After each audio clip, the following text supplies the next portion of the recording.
আল্লাহ যখন এই পৃথিবী সৃষ্টি করলেন, পৃথিবীর মধ্যে ভাইব্রেশন হচ্ছিল, কাঁপাকাঁপি। আল্লাহ পৃথিবীর কাঁপাকাঁপি বন্ধ করার জন্য পেরেকের মতো পাহাড়গুলোকে পৃথিবীতে ঠুকে দিলেন, কাঁপাকাঁপি বন্ধ হয়ে গেল। এই দৃশ্য দেখে ফেরেশতারা বলে, ইয়া রব, পাহাড়ের এত শক্তি, আপনার সৃষ্টির মধ্যে পাহাড়ের চেয়ে শক্তিশালী কিছু আছে?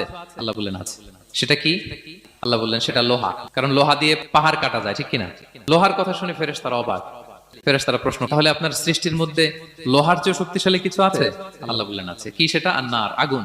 কারণ আগুন লোহাকে কি করে? গলিয়ে ফেলে। ফেরেশতারা শুধু অবাকই হচ্ছে।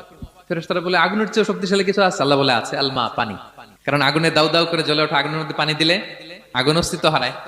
ফেরেশতারা শুধু অবাকই হচ্ছে। তারা বলে, তাহলে পানির চেয়ে শক্তিশালী কিছু আছে? আল্লাহ বলেন আছে, রিহ, বাতাস। কারণ বাতাস পানিকে একদিক থেকে আরেক দিকে নিয়ে যায়। জলের মধ্যে বায়ুর উচ্ছ্বাস লাগলে জলোচ্ছ্বাস তৈরি হয়, ঠিক কিনা? ফেরেশতারা আবার অবাক হয়ে বলে, তাহলে বাতাসের চেয়ে শক্তিশালী কিছু আছে? আল্লাহ বললেন আছে। সেটা কি? বলতেছে বনি আদম, ওই মানুষ শক্তিশালী যে গোপনে দান করে।